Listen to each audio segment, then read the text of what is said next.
Welcome to the Sleepy Christian, where we let God's timeless truths ease your mind and soothe your soul. As you get comfortable and prepare for rest, we'll explore one of the most beautiful mysteries in Scripture: why God waited 80 years before using Moses to lead his people.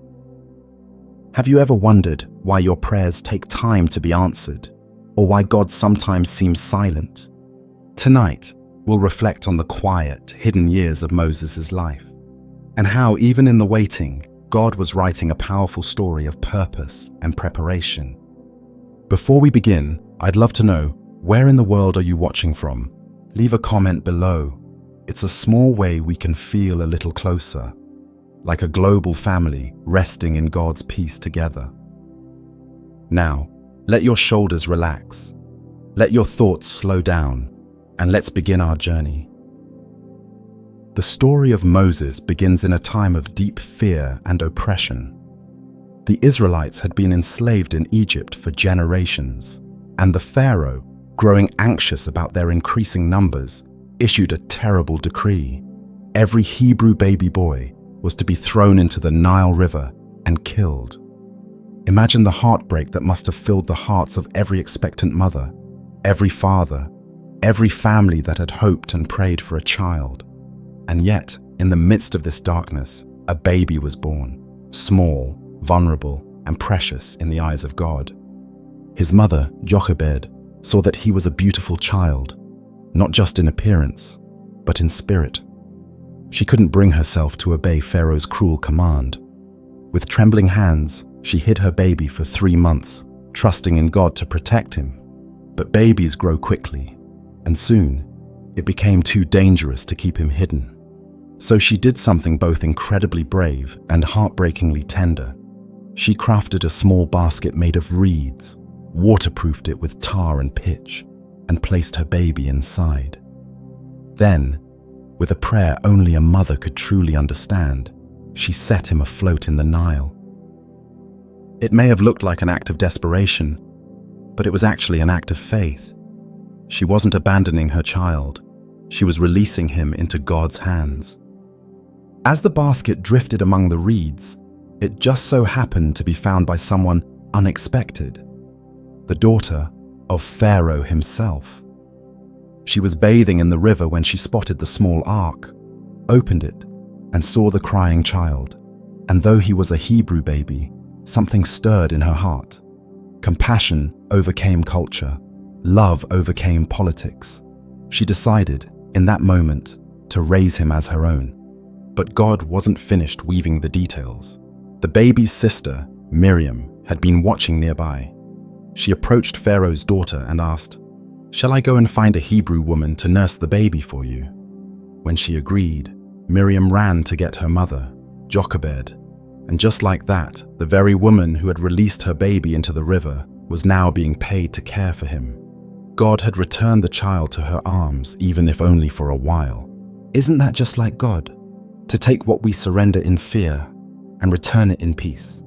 To take what seems lost and reveal that it was part of his plan all along. This chapter of Moses' life reminds us that even when everything around us feels unstable, God is deeply present. That even when governments are cruel, when leaders are unjust, when the world feels dangerous and confusing, God is still writing stories of protection, grace, and miraculous intervention. It also speaks to the quiet heroism of a mother's love. Jochebed had no voice in Pharaoh's palace. She had no power or influence, but she had faith, and her faith became the foundation for the deliverance of an entire nation. The same God who saw her pain sees yours. The same God who guided the basket sees your journey too. Sometimes we feel like we're drifting, unseen, uncertain, afraid. But Moses' story reminds us that even a tiny basket on a dangerous river is not outside of God's control. He knows where the current is going. He knows who's watching from the shore, and he knows how to turn our surrender into salvation. So if you're in a season of letting go, if you've placed something precious in God's hands, and you're wondering what will happen next, Rest in this truth. Nothing is ever truly lost when it's been given to God. Every tear, every fear, every small act of faith, it's all known to Him. Even the smallest beginnings can lead to mighty purposes. Moses began his life floating on a river, helpless and hidden, but he was never out of God's sight, and neither are you. Moses was raised in the palace of the very king who had tried to end his life. That in itself is a mystery only God could have orchestrated. Pharaoh's daughter adopted him as her own son, and so, from his earliest memories, Moses would have walked among marble pillars and golden thrones, not dusty bricks and straw. He would have worn fine linen garments, not the rough clothing of a Hebrew slave. While his people groaned under the weight of oppression, Moses lived in abundance, surrounded by privilege, education, and wealth. But here's the paradox. Though Moses lived like a prince, he never truly felt at home. There is a kind of loneliness that comes not from being alone, but from feeling out of place in the very world you inhabit.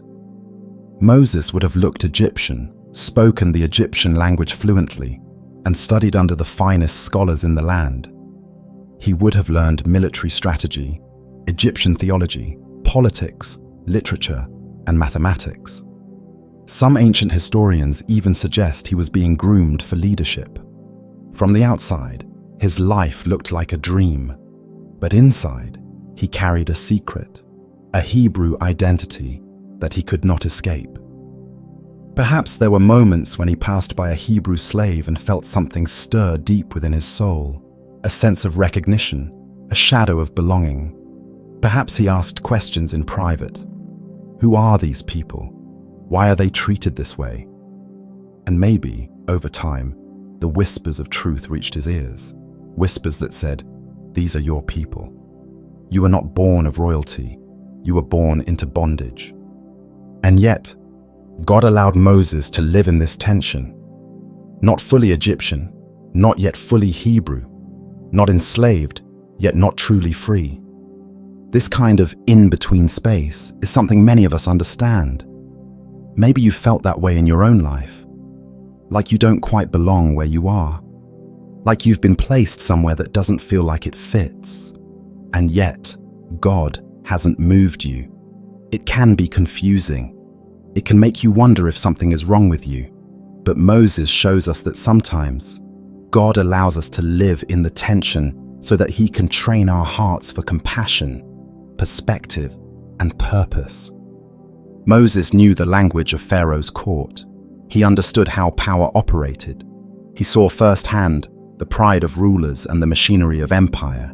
But he also began to see the pain of his people, their backs bent under the lash, their eyes hollow from grief, their dignity stripped away. And in that space between two identities, God was slowly preparing a leader who would one day speak to kings and comfort slaves. Still, it must have been painful. Imagine knowing you're different, but not knowing what to do about it. Imagine feeling a pull towards something deeper, but not yet having the courage or clarity to follow it. Moses couldn't be just another Egyptian prince, but he also couldn't yet be the deliverer. He was stuck in a season of identity, of silent searching. It's a season many of us go through. God will often place us in environments that don't make sense to our hearts, but serve a purpose for our future. Maybe your job, your city, or even your current role in life feels mismatched to who you truly are. Maybe your soul aches for more, but God has not yet moved you. That's not a mistake. It's preparation. The palace may not be your permanent home, but it is a classroom. Moses needed to learn what it meant to be both an insider and an outsider. He needed to be close enough to power to speak its language, but far enough from comfort to feel the burden of his people. He needed to be broken by confusion before he could be rebuilt by calling. And so he waited, watching, listening, feeling a fire begin to grow within him, the fire of justice, the fire of purpose, a fire he didn't yet know how to control. God could have raised Moses directly in the Hebrew community, among his own people. But instead, he allowed Moses to be brought up by those who ruled over them. Why? Because one day, Moses would have to confront that very system. And you cannot confront what you do not understand. So if you've been placed in a space that feels foreign to your soul, if you've been educated in a system that seems opposed to your values, if you feel like a stranger in the life you're living, remember, God may be preparing you to bring light into that very darkness. Moses' palace years were not wasted. They were layered with lessons he would later use to challenge Pharaoh, organize a nation, and lead millions to freedom. You may not feel at home where you are, but that doesn't mean you're lost. It may just mean God is preparing you to build a home elsewhere for others who are still waiting for deliverance. There came a day when Moses could no longer remain a passive observer. The fire that had quietly burned within him, questions of identity, justice, and truth, suddenly erupted into action. Scripture tells us that Moses went out to his people and looked on their burdens. This was not a casual visit. It was a deliberate step toward the truth. For the first time, Moses stepped outside the comfort of the palace and into the suffering of his people. It was here that his heart broke. What he saw changed everything. The whips cracking across the backs of the Israelites, the cries of exhaustion, the hopeless eyes of men forced to build the empire that oppressed them. These weren't just strangers. They were his people, his blood. And in that moment, the division between prince and slave collapsed inside him. Then, something happened that would alter the course of his life forever. He saw an Egyptian beating a Hebrew, mercilessly, violently. The scene was too much for Moses. The rage inside him exploded. His heart, full of righteous anger, collided with his human impulse to do something. And so he acted. Not with wisdom, not with God's instruction, but with his own hands, his own judgment. He struck down the Egyptian and killed him. Then, afraid of the consequences, he buried the body in the sand. This act, both passionate and reckless, marked the end of one life and the beginning of another. Moses' desire to fight injustice was real, but he had not yet learned the patience and wisdom to fight the right way. His zeal was ahead of his calling. Have you ever felt that way? Like your heart is ready, but the timing isn't. Like you want to make a difference, want to stand up, want to act, but your actions, no matter how sincere, somehow make things worse. That's what happened to Moses. The next day, he saw two Hebrews fighting. Thinking he could mediate, he stepped in and asked why one was striking the other. But instead of being respected as a leader, he was met with suspicion and hostility. "Who made you a prince and a judge over us?" they said. "Are you going to kill me like you killed the Egyptian?" Moses froze. His secret wasn't secret anymore. The very people he wanted to help now feared him. The palace would reject him. The Hebrews didn't trust him. And just like that, Moses was alone. This is often how calling feels in the beginning. We sense what we're meant for, but we try to achieve it through our own strength, our own methods, our own timing. And when it doesn't work, we feel ashamed, lost, disqualified. But here's the truth. Even failure can be part of God's formation. Moses' act of violence wasn't right, but his heart for justice was real. God saw that. God wasn't done with him. He was just beginning to refine him. Sometimes, the first step in our journey is a misstep, but even our stumbles are used by God to humble us, reshape us, and guide us toward his greater plan. Moses had to learn that true leadership isn't born from anger, it's born from surrender. That God doesn't need our fists, he needs our trust. It's also important to see that Moses didn't act out of selfish ambition. He wasn't seeking glory. He was trying, in his own way, to stand up for the oppressed. His heart was already bending toward the mission God had for him, but he didn't yet have the character or the calling to carry it out. So God allowed the consequence of Moses' actions to drive him into the wilderness. Sometimes, our failures are the very things that push us into the place where God can truly work on us. Not to punish us, but to prepare us. Moses would leave Egypt that day, not as a prince, not as a hero, but as a fugitive. And in the years ahead, the fire inside him would not die. It would be transformed. From rage to resolve. From impulse to purpose.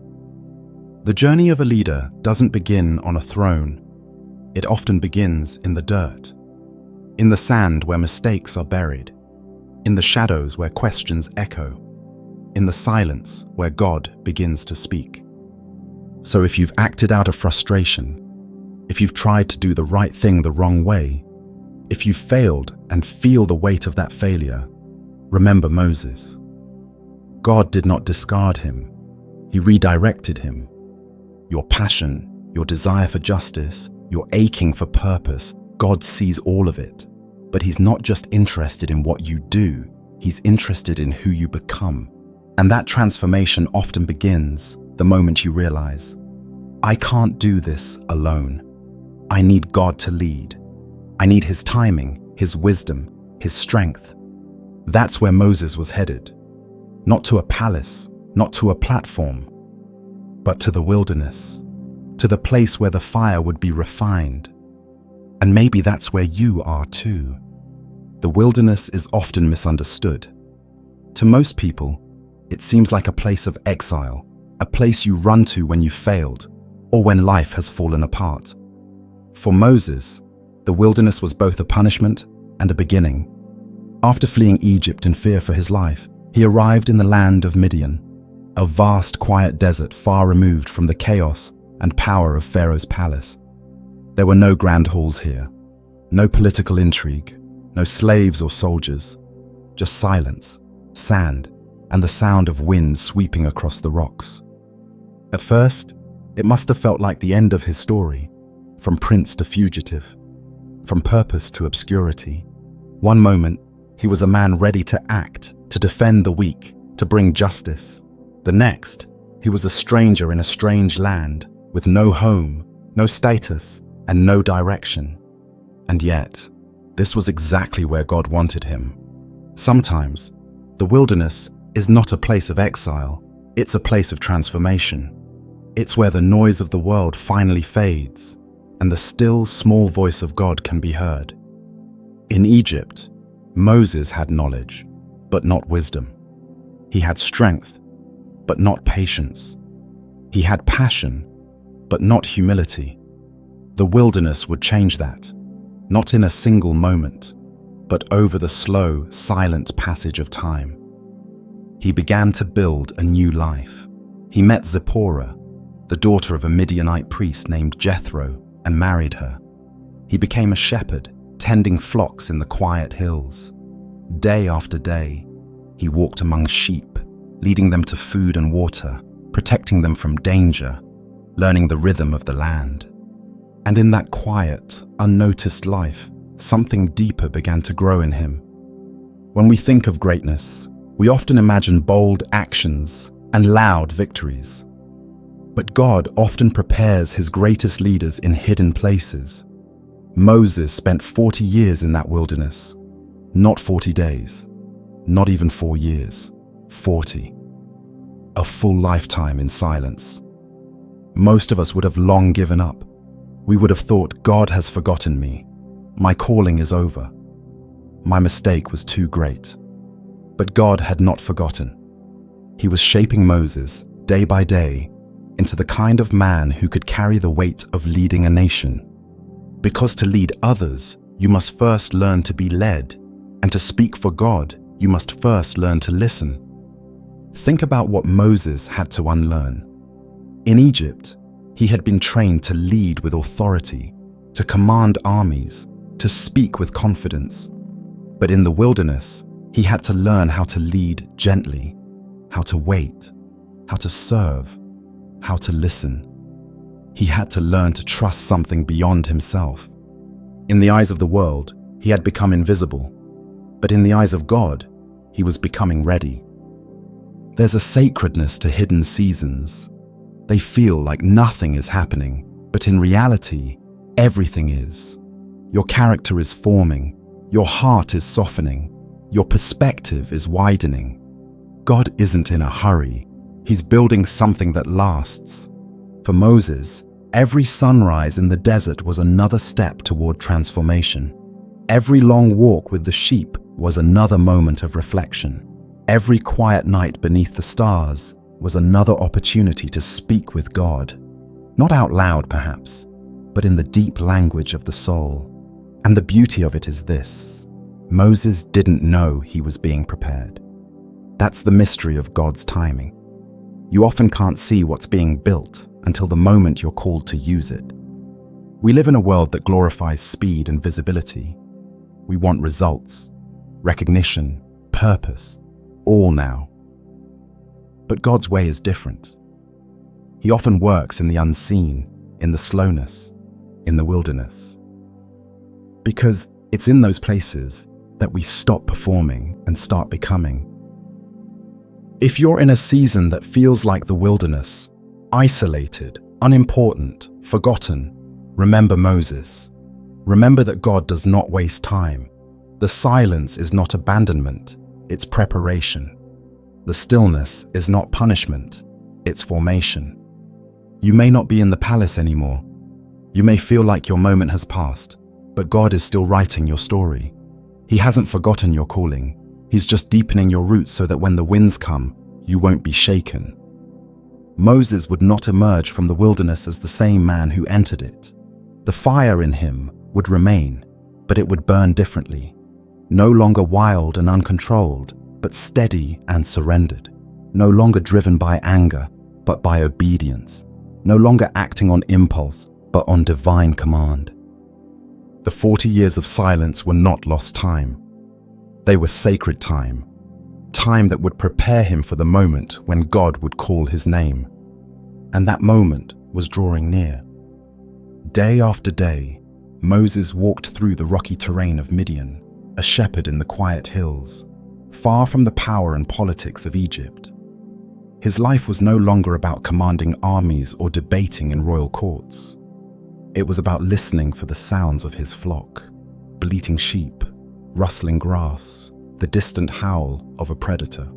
There was no audience, no spotlight, and no grand mission, only the stillness of the desert and the simplicity of survival. And yet, this simple life became the foundation of something holy. As a shepherd, Moses began to learn what it meant to lead, not with force, but with patience, not with commands, but with care. Every sheep had its own personality. Some followed easily, others wandered. Some needed more attention, others quietly obeyed. He began to see that leadership wasn't about being loud or powerful. It was about being attentive, consistent, and gentle. Qualities he had not mastered in Egypt.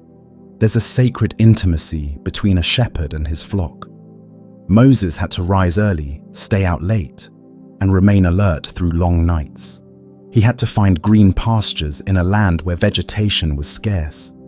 He had to defend the sheep from wolves and thieves. He had to carry the weak and bandage the wounded. In doing all this, he was unknowingly rehearsing for a much greater role, the shepherding of a nation lost in the wilderness. God was using the physical to train Moses for the spiritual. It's easy to dismiss these seasons in our lives, seasons where we feel stuck doing repetitive, unnoticed work. You might feel like your daily routine is too small to matter, but in God's eyes, the smallest acts of care are often the ones that prepare us for the greatest tasks.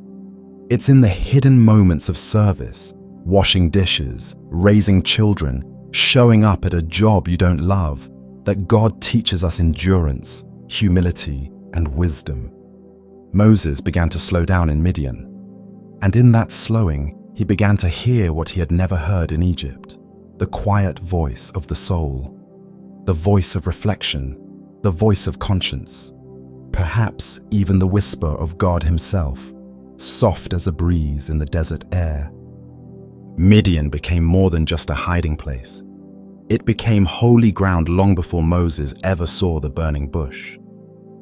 Every day he cared for his sheep.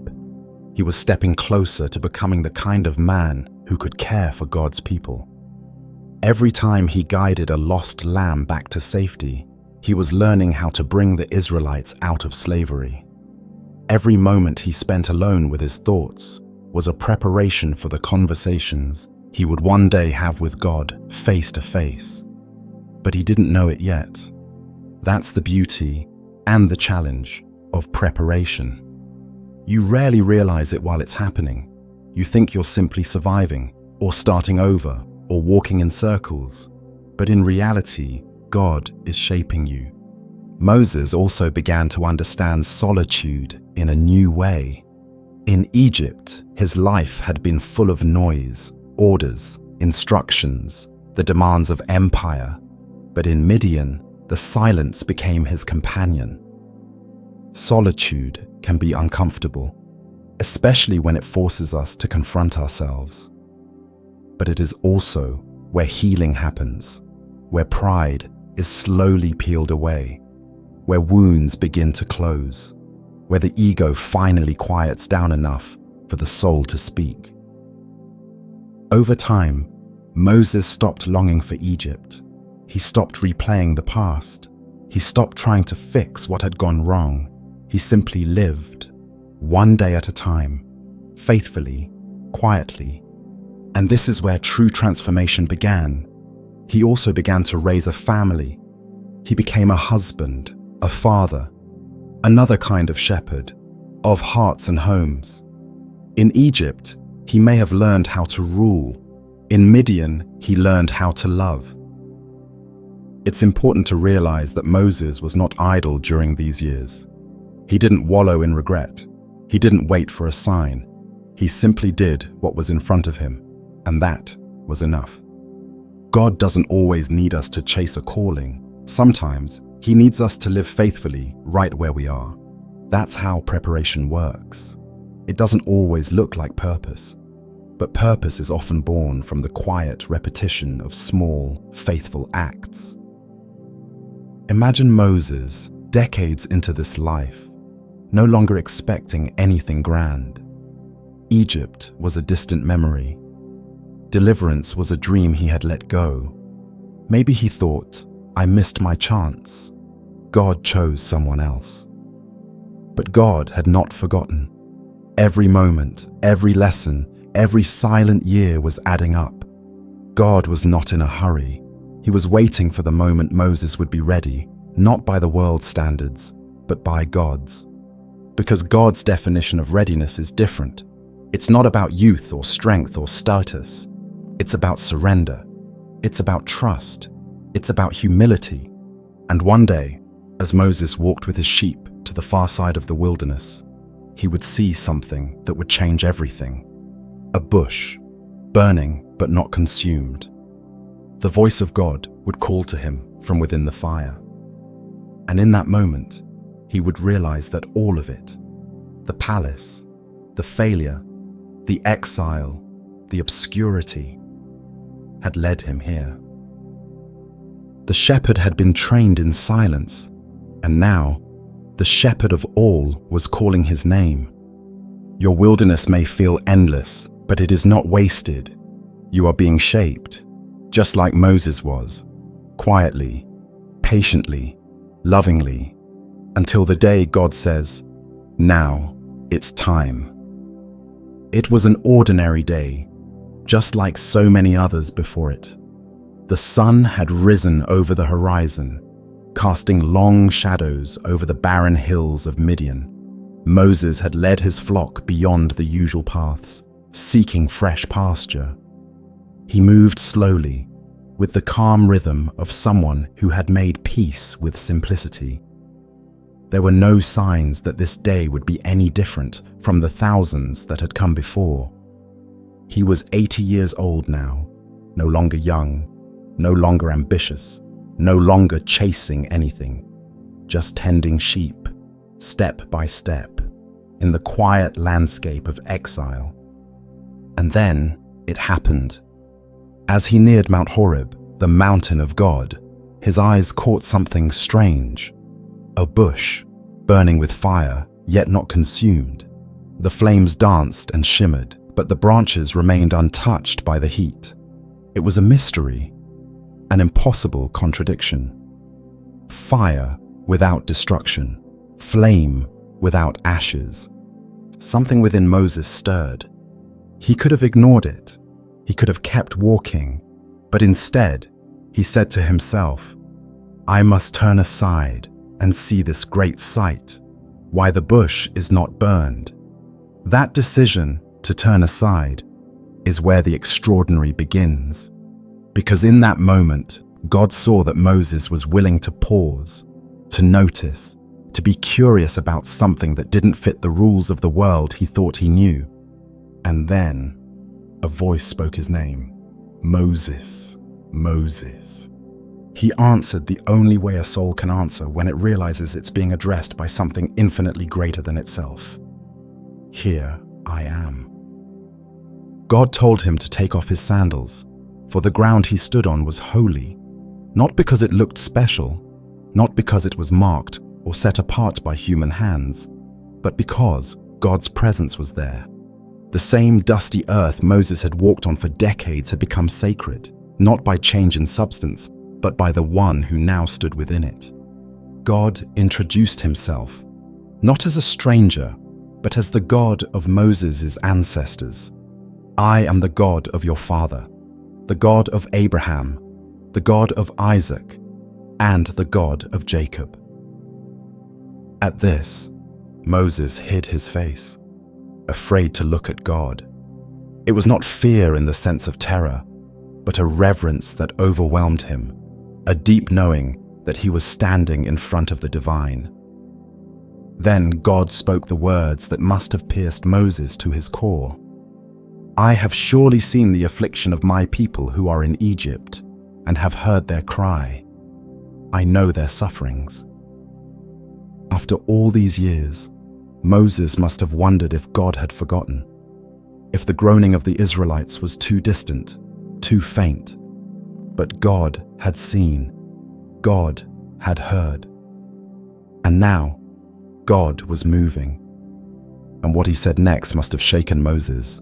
"Come, I will send you to Pharaoh, that you may bring my people out of Egypt." Moses, the exile, the fugitive, the man who once tried and failed, the man who had spent 40 years away from it all. God was calling him. But Moses didn't respond with excitement. He didn't leap at the opportunity. Instead, his first response was a question, simple, raw, and honest. "Who am I that I should go to Pharaoh and bring the children of Israel out of Egypt?" That question holds the weight of every insecurity Moses had carried. Who am I? I'm not a prince anymore. I'm not respected by my people. I'm not confident. I've failed before. I've been gone too long. I'm too old. But God did not answer with Moses' resume. He didn't list his skills or remind him of his training. God simply said, "I will be with you." Because when God calls someone, he doesn't do it based on their qualifications. He does it based on his presence. Moses' sufficiency was not the point. God's presence was. Still, Moses hesitated. What if they don't believe me? What if I don't know what to say? What if I can't speak well? He offered excuse after excuse, revealing a heart that still felt disqualified by weakness and time. But every excuse was met with a promise. God gave him signs, a staff that could turn into a serpent, a hand that could be made leprous and then healed, water that would turn into blood. These were not just miracles, they were messages that said, "You are not doing this alone, I will show myself through you." When Moses finally confessed, "I am not eloquent. I am slow of speech and tongue." God answered him not with frustration, but with a reminder of who made him. "Who has made man's mouth? Who makes him mute, or deaf, or seeing, or blind? Is it not I, the Lord?" In other words, I know your weakness. I made you. I chose you anyway. Moses, still unsure, pleaded, "Please, send someone else." And here, God's patience began to thin. Not because Moses had doubts, but because Moses was refusing to believe that God could work through his weakness. Yet even in his anger, God made a way. He told Moses that his brother Aaron could speak for him, and that together they would carry out God's command. What's profound in this entire exchange is that God never changes his mind about using Moses. Not once does he say, "You're right, I've made a mistake." Because God had not chosen Moses for his perfection. He had chosen him for his obedience. And this is something we must all learn. God does not wait until we feel ready. He calls us when he knows we are ready. And often, that readiness comes not when we are strong, but when we are surrendered. Moses had spent decades believing that his story was over. But God was just beginning the next chapter. Not from a palace, not from a place of strength, but from the middle of the wilderness, from a bush that burned without burning out. In that sacred moment, Moses stepped out of the quiet life he had known into the divine calling he had never expected. The man who once ran from Egypt was now going to return, not as a warrior, but as a vessel of God's power. And it all began with a fire, a call, and a simple response. "Here I am." Moses stood barefoot on holy ground, the weight of God's calling heavy on his shoulders. He had just heard the unimaginable. After decades of silence and obscurity, he was being sent back to Egypt, the very place he had fled in fear and disgrace, the very place where he was once a prince and then a failure. His heart must have pounded. His thoughts raced. The burning bush still glowed before him, yet within his soul a different fire had been lit, one not of awe, but of anxiety. God had spoken, God had chosen, but Moses couldn't see what God saw. Almost immediately, he began to protest, not with rebellion, but with deep-rooted insecurity. "Who am I that I should go to Pharaoh and bring the children of Israel out of Egypt?" The question wasn't rhetorical. It was the cry of a man who had spent too long believing he was unworthy. His earlier confidence, the young man who once tried to defend his people in his own strength, was long gone. All that remained now was a humbled shepherd, unsure of his voice, his strength, and even his identity. God's answer had been simple: "I will be with you." But for Moses, that wasn't enough. Not yet. Doubt had dug deep trenches in his heart. The idea that he could stand before Pharaoh, the most powerful man in the known world, seemed impossible. And even if he could stand there, what would he say? Who would listen? He asked again, "If I come to the people of Israel and say to them, 'The God of your fathers has sent me to you,' and they ask me, 'What is his name?' what shall I say to them?" And here, God revealed something sacred. Not just a name, but a mystery. "I am who I am." Tell them, "I am has sent me to you," not "I was," as if God's power is a thing of the past, not "I will be," as if he is still becoming. But "I am," timeless, eternal, present. God was telling Moses, and all of us, that his presence is not theoretical or distant. It is alive and active, here and now. Moses wouldn't be speaking for God, as if God was far away. He would be speaking with God, in partnership, in power. But Moses still hesitated. "What if they do not believe me or listen to me?" he asked.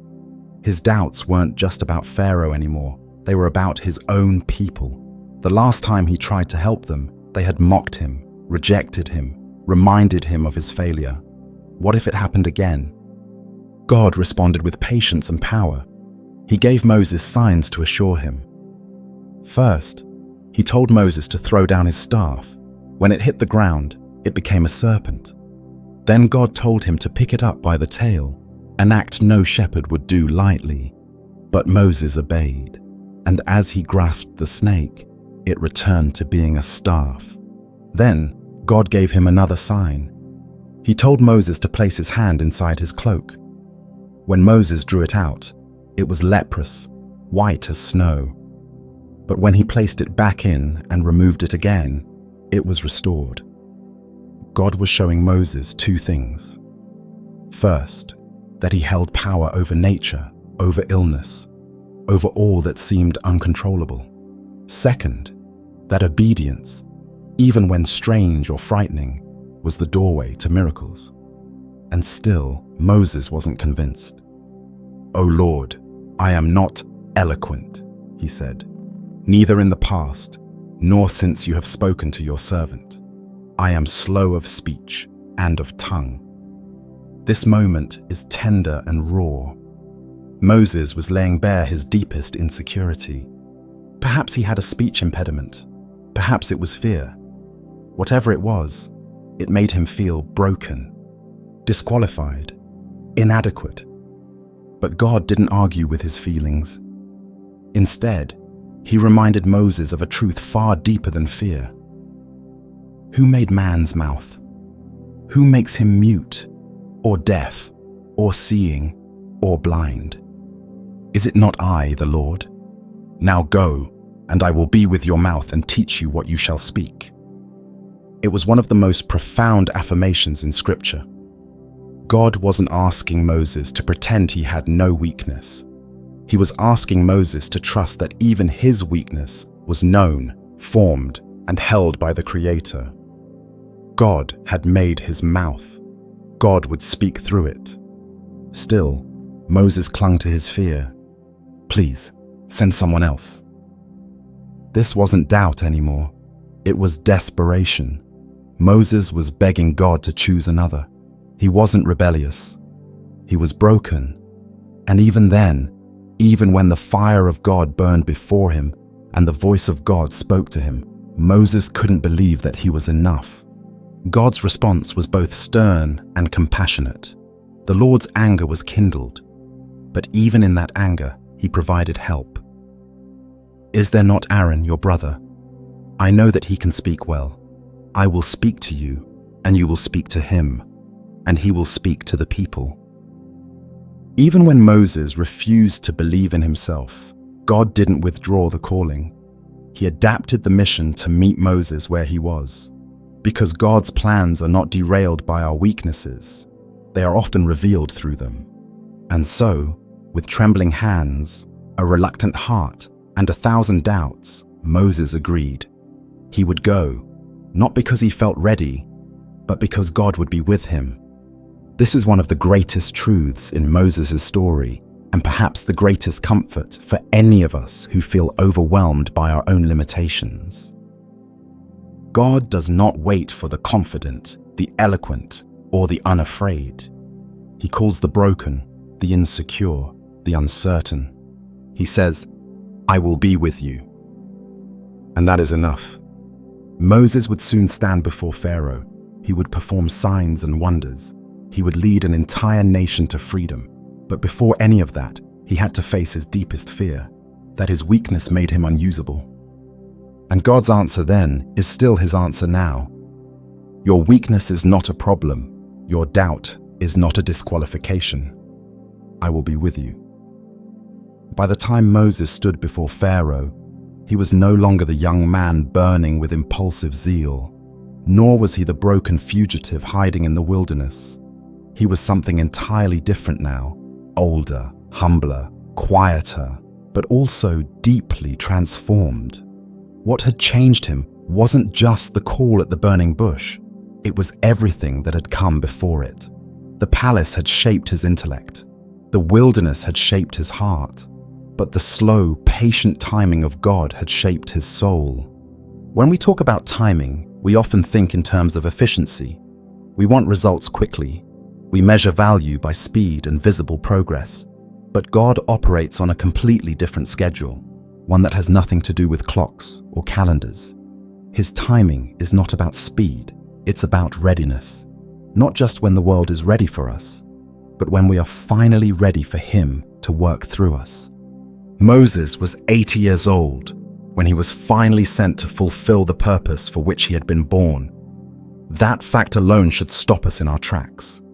For decades, it must have seemed as though his life had been wasted. The first 40 years were spent learning how to be somebody, a prince, a scholar, a man of power. The next 40 years were spent becoming nobody, a shepherd in the shadows, far removed from any grand destiny. And then, only then, did God say, now, you are ready. Why did God wait so long? Because readiness in God's kingdom isn't about confidence or charisma. It's about humility, trust, and dependence. Had God used Moses earlier, he might have led with pride. He might have relied on his Egyptian education or political savvy. He might have tried to impress Pharaoh with clever words or strategic force. But now, Moses had no illusions. He was deeply aware of his weakness, and that made him the perfect vessel. When we are strong in ourselves, there's little room for God's power. But when we are emptied of our ego, God can fill us with something greater than ourselves. The Apostle Paul would one day echo this same truth. When I am weak, then I am strong. Moses had become weak by worldly standards, but it was precisely that weakness that allowed God's strength to shine through. Consider this. Pharaoh had not changed. Egypt had not become more receptive. The task was no less dangerous than it would have been 40 years earlier. In fact, it may have been harder now. Moses was older. He had no military behind him, no position of power, no authority except the invisible voice of the God who sent him. But that was the point. God wanted everyone, Pharaoh, Israel, and Moses himself, to know that this was not a human rescue mission. This was a divine intervention, and only a vessel emptied of self could carry the weight of such a calling. God's timing was perfect because it stripped Moses of the belief that he could do this alone. It allowed years of silence to create a hunger for obedience. It allowed failure to carve humility into his bones, and in doing so, it prepared him to stand before the most powerful ruler on earth with nothing in his hands but a shepherd's staff and the word of God. Timing also matters because of the people we're called to serve. The Israelites weren't ready earlier either. When Moses first tried to intervene, they had rejected him. They weren't prepared to follow a deliverer. But now, after generations of suffering, their cries had risen, and their hearts were finally open to change. God had been preparing them too. This is something we often forget. God is not just working on us. He's working on everyone connected to the calling. He's aligning hearts, circumstances, leaders, and even enemies, so that when the moment comes, everything falls into place. There's a line in Exodus that's easy to overlook, but deeply profound. Now the king of Egypt died, and the Israelites groaned in their slavery and cried out. And God remembered his covenant. The old Pharaoh was gone. A new ruler had risen. The timing was shifting. God had been watching all along, and when the moment was right, he moved. God's delays are not denials. They are divine preparations. But waiting is hard, especially when it feels like your life has been put on pause. Maybe you feel that way now. Maybe you feel like the best years of your life have passed, that your potential has faded, that you missed your moment. But Moses is the proof that God's purpose is never bound by age, failure, or time. In fact, your years of waiting may be the most important years of your life, because it's in the waiting that God does his deepest work. He allows dreams to die, not to kill hope, but to resurrect it with purer motives. He lets your strength fade, not to leave you powerless, but to teach you to lean on his strength instead. He strips away your need to prove yourself, so that when the call finally comes, your answer will be, "Here I am," not because I am ready, but because you are with me. When Moses returned to Egypt, he didn't come with polished speeches or political influence. He came with obedience, and that was enough. In your own life, you may not see the full picture yet. You may still be in the wilderness, still questioning why God hasn't acted, still wondering why things didn't happen sooner. But take heart. God is not slow. He is precise. And when the time is right, when your soul is ready, when the world is ready, when all the pieces align, he will call your name, just like he did with Moses. And you'll realize in that moment that every step, every delay, every disappointment was not wasted. It was preparation. When Moses finally returned to Egypt and stood before Pharaoh, he did so not as a warrior or a politician, but as a man who had been broken, humbled, and rebuilt by God. He carried no sword, wore no crown, and led no army. In his hand was a shepherd's staff, a simple, ordinary object, but now it had become a symbol of divine authority. This was not a battle between nations. It was a confrontation between human pride and the will of the living God.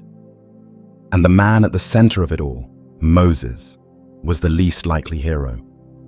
And yet, this is how God works. The story of Moses' confrontation with Pharaoh teaches us something profound.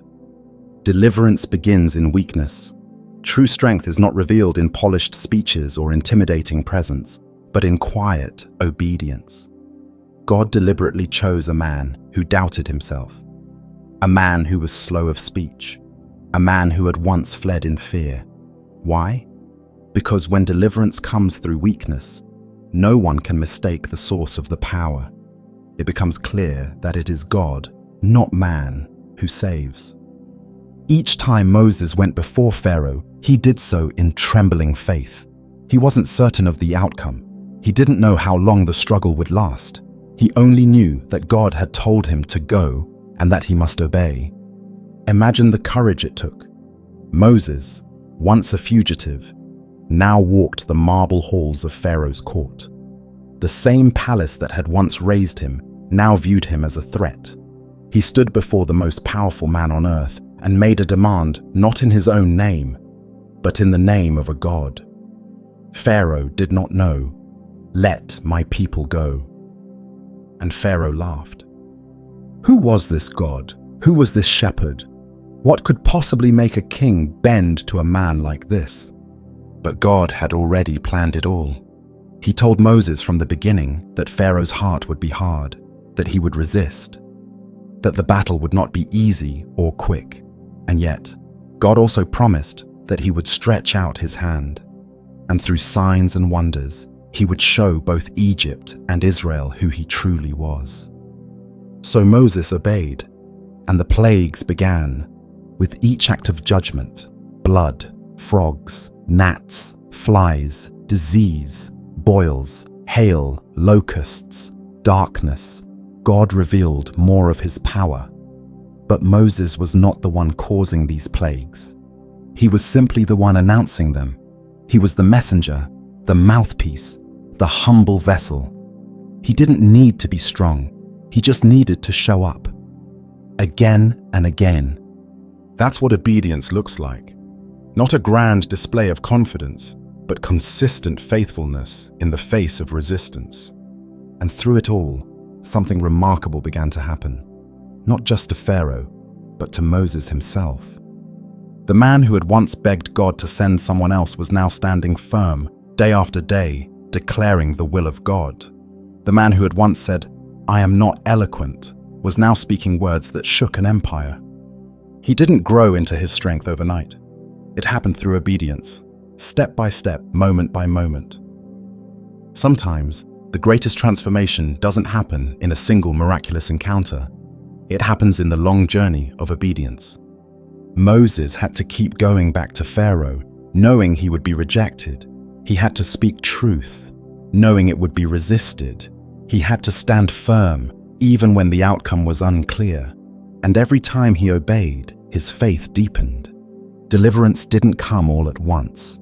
It came through a process, a painful, exhausting process. But in that process, Moses learned what it meant to truly trust God, not just for the big moments, but for the daily courage to keep going. This is a truth many of us need to hear. We want victory to come quickly. We want breakthrough to be immediate. But often, God leads us through a process because He is doing more than changing our circumstances. He is changing us. Moses wasn't just delivering Israel. He was being delivered too. Delivered from fear. Delivered from shame. Delivered from the belief that he wasn't enough. And perhaps most importantly, Moses came to understand that the power was never in himself to begin with. It was in God. Always. This realization brings freedom. When we know we're not the source of the miracle, we stop trying to force the outcome. We stop striving to be impressive. We simply obey and let God do what only He can do. There is something deeply sacred about the fact that Moses' greatest strength emerged not from his confidence, but from his surrender. Each time he faced Pharaoh, he did so in weakness, but God's power showed up in ways that defied logic and human limitation. This is how God works. He chooses the weak things to shame the strong. He chooses the lowly, the overlooked, the insecure, because it is in their obedience that His glory is most clearly seen. So if you feel weak today, take heart. If you feel like you don't have what it takes, if you struggle to speak, to lead, to believe, remember Moses. Remember that deliverance begins in weakness, that God's power is made perfect in our frailty. You don't need to be fearless. You don't need to be eloquent. You don't need to have it all figured out. You just need to obey, to stand when it's hard, to speak when you're afraid, to go when you feel unqualified. And as you do, the God who was with Moses will be with you too. The miracles may not come all at once. The opposition may rise. The process may take longer than you hoped. But through it all, you will find this unshakable truth. God uses weakness, and through it, He delivers. As Moses stood on the far side of his calling, after the plagues had come and gone, after the Red Sea had parted and closed again, after the Israelites had begun their long, wandering journey through the wilderness, he could look back and see the hand of God in every chapter of his life. From the reeds of the Nile to the throne room of Pharaoh, from the lonely silence of the desert to the thunder and fire of Mount Sinai, Moses could finally see what had once been hidden. Nothing was wasted. Not a single moment. Not the confusion of his youth, where he never quite felt like he belonged. Not the shame of failure when he killed a man in an attempt to do good. Not the years of obscurity when he was just a nameless shepherd in a forgotten land. Even the doubts, the fears, the stammering words, they had all played a part in forming him into the man God needed him to be. And perhaps that is the most beautiful truth of all. God wastes nothing. What we think of as lost time, He calls preparation.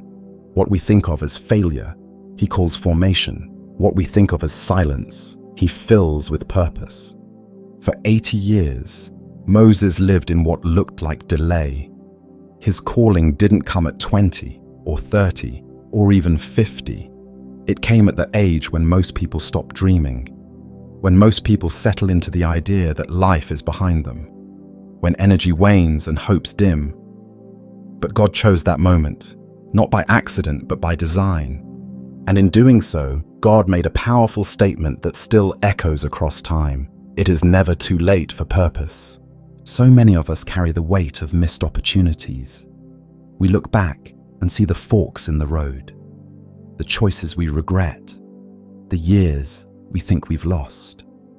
We compare ourselves to others who seem younger, more successful, more prepared. And we wonder, did I miss it? Did I waste my chance?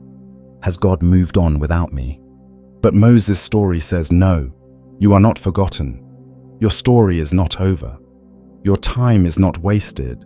Those hidden years, where you prayed and heard nothing, where you worked and saw no fruit, where you waited and waited and waited, those are the years where God was doing his deepest work. He was not punishing you. He was preparing you. It's hard to see it in the moment. Waiting often feels like emptiness. But in reality, waiting is where strength is forged. It's in the silence that trust is born. It's in the slow days that character is refined. And when the time is right, when the fire has done its work and the heart has learned to listen, God calls. And when he calls, he does not ask for perfection. He does not ask for eloquence or confidence. He simply asks for yes. He asked it of Moses, who replied with trembling words. He asked it of Abraham, who stepped out, not knowing where he was going. He asked it of Mary, who said, "Let it be unto me according to your word." And he asks it of us, right where we are. In the middle of the ordinary, in the middle of our confusion, our routines, our fears. Yes, Lord, I am here. Send me. Even now, wherever you are, God is still writing your story. The pen has not been set down. The ink has not run dry. No matter your age, your past, or your doubts, he can still call your name. And when he does, everything changes. Moses' life reminds us that God's call is not based on momentum. It's based on timing. And that timing is always perfect, even if it's 80 years in the making. So take heart. That dream that seems buried, it's not dead. That purpose that feels lost, it's still alive in God's hands. Those prayers you thought had faded into the wind, he heard every one. Your wilderness has not been wasted. It has been sacred. Your confusion has not been failure. It has been formation, and your silence has not been abandonment. It has been preparation. When the time comes, when your burning bush moment arrives, you may still feel uncertain. You may still feel like Moses did. Who am I? But God will whisper the same answer to you that he whispered then. I will be with you. And that will be enough. So don't give up. Don't stop hoping. Don't think for a moment that your story is too small or too late to matter. God is not finished with you. He never was. And one day, like Moses, you will look back, not with regret, but with wonder, and say, "Stead, God was with me all along." And he still is.